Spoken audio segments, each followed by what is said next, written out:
ఇంట్లోనే సింపుల్‌గా ఉన్న బీరకాయతో రెస్టారెంట్ టేస్ట్‌కి మించే పచ్చడి రెడీ అవుతుందని ఎంతమందికి తెలుసు? ఒక్కసారి ఇలా చేసి చూడండి. హాట్ రైస్ మీద నెయ్యి వేసుకొని తింటే ప్లేట్ మొత్తం క్లీన్ అయిపోతుంది. నమస్కారం అందరికీ. ఈరోజు మనం చాలా టేస్టీగా ఉండే బీరకాయ రోటి పచ్చడి ప్రిపేర్ చేసేద్దాం రండి. ముందుగా ఫ్రెష్ బీరకాయలనైతే తీసుకొని ముక్కలుగా కట్ చేసుకోవాలండి. అలా కట్ చేసుకున్నవి ఇంగ్రీడియెంట్స్ అయితే మీతో షేర్ చేసుకుంటాను. ఇక్కడ నేను పండు మిరపకాయ తీసుకున్నాను. అలాగే కొద్దిగా కొత్తిమీర, 3-4 టొమాటాలు, వేరుశనగలు, పచ్చిశనగలు, అలాగే మినపప్పు, వెల్లుల్లి రెబ్బలు, ఆనియన్‌ని కూడా తీసుకున్నాను.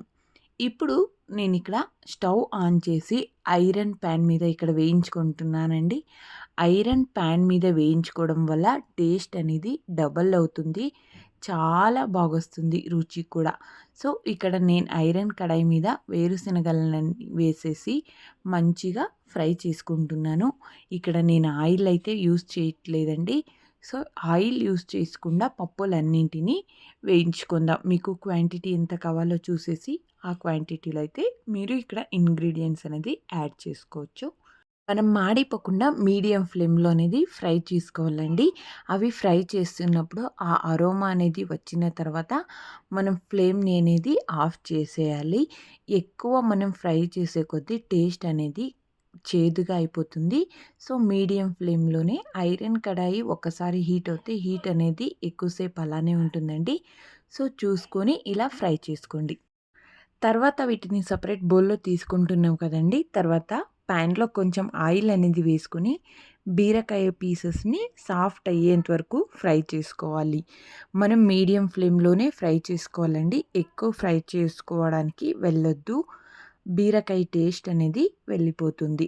సో, ఇలా సాఫ్ట్ అయ్యేంత వరకు ఫ్రై చేసుకున్న తర్వాత మనం టొమాటోస్‌ని కూడా ఇందులోకే యాడ్ చేసుకునేసి ఫ్రై చేసుకోవాలి. కొత్తిమీరని కూడా వేసేసి ఫ్రై చేసుకుందాం. ఈ బీరకాయ రోటి పచ్చడికి కొన్ని టిప్స్ అయితే మీతో షేర్ చేసుకుంటున్నానండి. ఈ టిప్స్‌ని ఫాలో అయ్యి ఈ రెసిపీని ట్రై చేసి చూడండి. చాలా బాగా కుదురుతుంది. బీరకాయల్ని ఫ్రెష్‌గా ఉండేలాగా చూసుకోండి. అప్పుడు పచ్చడి టేస్ట్ అనేది చాలా బాగుంటుందండి. అలాగే రోస్టింగ్ టైంలో స్లో ఫ్లేమ్‌లో చేస్తే ఆథెంటిక్ రోటి పచ్చడిలాగా ఫ్లేవర్స్ వస్తుంది. కొంచెం వెల్లుల్లి ఎక్కువగా వేస్తే స్పైసీ అరోమా సూపర్‌గా ఉంటుందండి.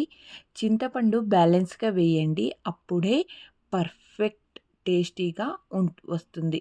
దీన్ని ఈ పచ్చడిని ఫ్రిడ్జ్‌లో పెట్టుకుంటే 1-5 రోజుల దాకా ఫ్రెష్‌గానే ఉంటుందండి ఈ రోటి పచ్చడి అనేది.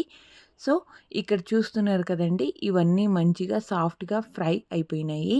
తర్వాత మనం ఇందులోకి పండు మిరపకాయలు ఏదైతే తీసుకున్నామో, ఆ పండు మిరపకాయని కూడా ఫ్రై చేసుకుందాం. అందులోకి కొత్తిమీరని కూడా వేసేసి ఫ్రై చేసుకుందాం. అది పచ్చి వాసన అనేది వెళ్తుంది కదండీ! సో, అందుకే ఇప్పుడు అన్నిటిని వేసేసి మంచిగా ఫ్రై చేసుకుందాం. దీన్ని మళ్ళీ ఒక సెపరేట్ బౌల్ అయితే తీసుకుందామండి. తర్వాత మీరు మిక్సీ జార్‌లో అయినా దీన్ని బ్లెండ్ చేసుకోవచ్చు. లేకుంటే మీకు ఇలాంటి రోల్ అనేది ఉంటే రోల్లో అయినా దంచుకోవచ్చండి.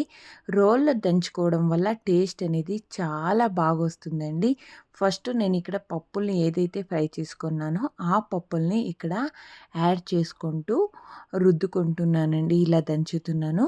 సో, ఇలా దంచిన తర్వాత కొద్దిగా అది స్మాష్ అయిన తర్వాత అందులోకి కొద్దిగా వాటర్ అనేది వేసేసి మెత్తగా ఫైన్ పేస్ట్‌లా అయితే మనం ఇక్కడ దంచుకోవాలండి. అలా దంచుకున్న తర్వాతనే మనం ఏదైతే వెజిటబుల్స్‌ని ఫ్రై చేసామో సో, ఆ వెజిటబుల్స్‌ని బీరకాయ, టమాటాని కూడా ఏసుకునేసి మంచిగా దంచుకోవడమేనండి. ఇప్పుడు బీరకాయల్ని, టమాటాల్ని ఫ్రై చేసుకున్నాం కదండీ! వాటిని కూడా ఇందులోకి యాడ్ చేసేస్తున్నాను. తర్వాత పండు మిరపకాయల్ని కూడా వేసేసి మంచిగా దంచుకోవాలండి. ఇలా రోల్లో దంచి చూస్తే చాలా బాగుంటుందండి రుచి అనేది. తర్వాత ఇక్కడ మనం ఎలాంటి తక్కువ ఆయిల్‌నైతే యూజ్ చేసాం కదండీ! సో, వెయిట్ లాస్ అయ్యే వాళ్ళకు కూడా ఇది మంచి పర్ఫెక్ట్ రెసిపీ అని చెప్పొచ్చండి. ఇలా మనం ఫస్ట్ పప్పుల్ని ఏదైతే దంచి పేస్ట్‌లా ప్రిపేర్ చేసుకున్నామో దాన్ని సైడ్ పెట్టాం కదండీ! సో, ఇప్పుడు ఇందులోకి వేసేసి మంచిగా దంచుకుంటే 2 మిక్స్ అయిపోతాయండి. అలా 2 మిక్స్ అయిన తర్వాత రుచి అనేది బాగా తెలుస్తుంది. ఈ బీరకాయల్ని ఫుల్ ఫైన్ పేస్ట్‌లా కాకుండా కొంచెం గరుక్కుగానే ఇలా దంచుకోండి. ఇలా రుద్దండి. దంచడం వల్ల అంతా తగిలిపోవచ్చు సైడ్‌కంతా. సో, ఇలా నేను చూపించే ప్రాసెస్‌లో అయితే తిప్పుతూ ఇలా రుబ్బుకోండి. సో, ఇప్పుడు మనం ఇందులోకి రుచికి సరిపడా ఉప్పుని కూడా వేసేసి మంచిగా రుబ్బుకుందామండి. ఇలా రుబ్బుకున్న తర్వాత దీన్ని ఒక సెపరేట్ బౌల్‌లో అయితే తీసుకుందాము. నేనిక్కడ ఆనియన్‌ని కూడా ఇందులోకి వేసేసి దంచుకుంటున్నానండి. ఇందులోకి ఇప్పుడు ఒక పెద్ద ఆనియన్‌ని కూడా వేసేసి మంచిగా దంచేయండి. దంచేసి ఇందులోకి వేసేయండి. అప్పుడు అక్కడక్కడ పచ్చి పచ్చిగా ఆనియన్ అనేది తగులుతూ ఉంటే రుచి అనేది చాలా బాగుంటుంది.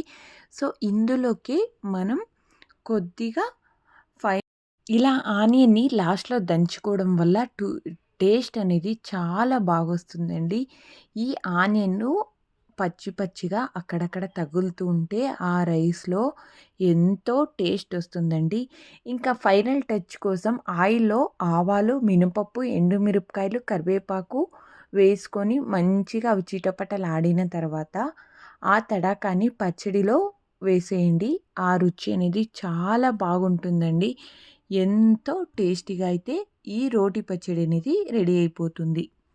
అంతే ఫ్రెండ్స్, ఒక సూపర్ టేస్టీ బీరకాయ రోటి పచ్చడి అనేది రెడీ అయిపోయింది.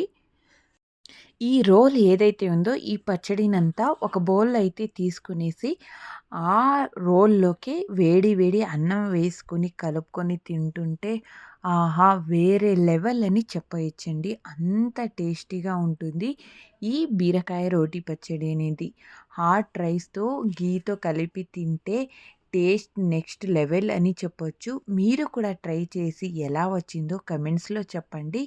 అలాగే ఈ రెసిపీ మీకు నచ్చితే లైక్ చేయండి. అలాగే సబ్స్క్రైబ్ చేయడం మర్చిపోవద్దు. ధన్యవాదాలు. Thank you for watching. మళ్ళీ ఒక మంచి అండ్ హెల్తీ టేస్టీ రెసిపీతో అయితే మీ ముందర వచ్చేస్తానండి. ఇప్పుడు మామిడి పండు సీజన్ కదా! సో, మామిడి పండ్లను ఈ రోటి పచ్చడితో సైడ్‌లో పెట్టుకొని తింటూ ఉండండి. ఆ టేస్ట్ ఇంకా వేరే లెవెల్‌కైతే తీసుకెళ్తుంది. ఈ సీజన్‌లో ఒక్కసారి ఇలా ట్రై చేసి చూడండి. అంతేనండి. ఎంతో ఇష్టమైన బీరకాయ రోటి పచ్చడి రెడీ అయిపోయింది.